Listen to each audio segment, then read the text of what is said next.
Captain Kharat यांना अटक केलेली आहे. काय नेमकी तक्रार होती आणि काय आपण कारवाई केली?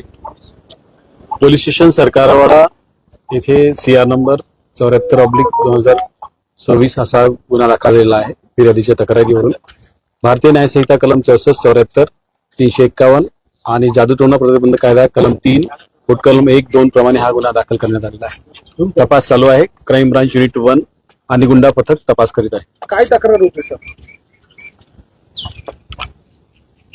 फिर्यादीच्या तक्रारीवरून FIR दाखल करण्यात आलेली आहे. काय तक्रार होती? काय घडलं? आपण काय गुन्हा दाखल केला? ती महिलेच्या तक्रारीवरून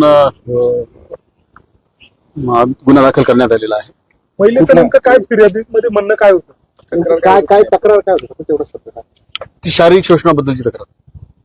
सर कुठले कलम लावले जातात? कुठल्या कलम? भारतीय न्याय संहिता कलम 74, 64 आणि जादूटोणा प्रतिबंध कायदा कलम 3, 2, 1 प्रमाणे गुन्हा दाखल केला. सर जो आरोपी आहे तो आरोपी नेमका कोण आहे, तो काय करतो, त्याची पार्श्वभूमी काय आहे, ती महिला त्याच्याकडे काय जातो?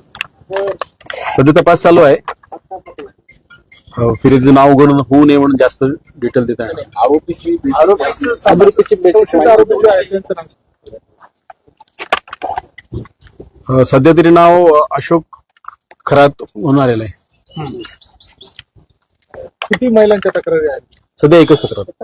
एका प्रकारचं नेमकं काय प्रोफेशन म्हणजे काय नाही, अजून काहीच निष्पन्न. जस्ट गुन्हा दाखल झालेला आहे.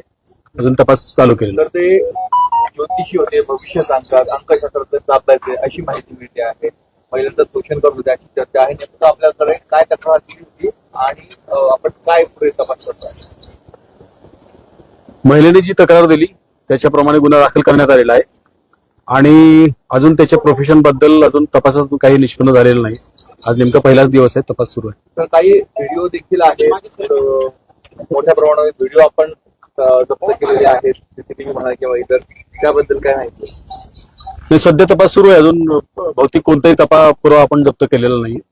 आरोपी एकच आहे की आणखी आरोपी आहेत? सध्या तरी आरोपी एकच आहे.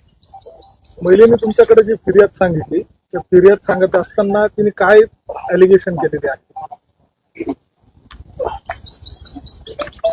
महिलेने जी फिर्याद दिलेली आहे ती मी आपल्याला आत्ताच सांगितलं की तिने शारीरिक शोषणाबद्दल तक्रार दिलेली आहे आणि तिच्या प्रायव्हसीच्या कायद्याप्रमाणे जास्त ओपनली बोलता येणार नाही.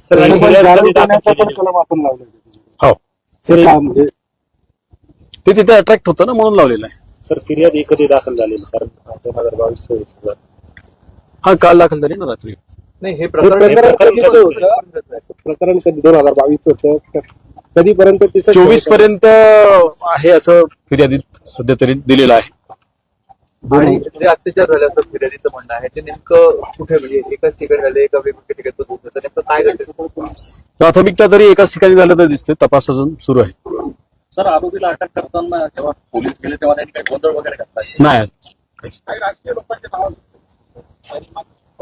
अजून काही निष्पन्न झाले.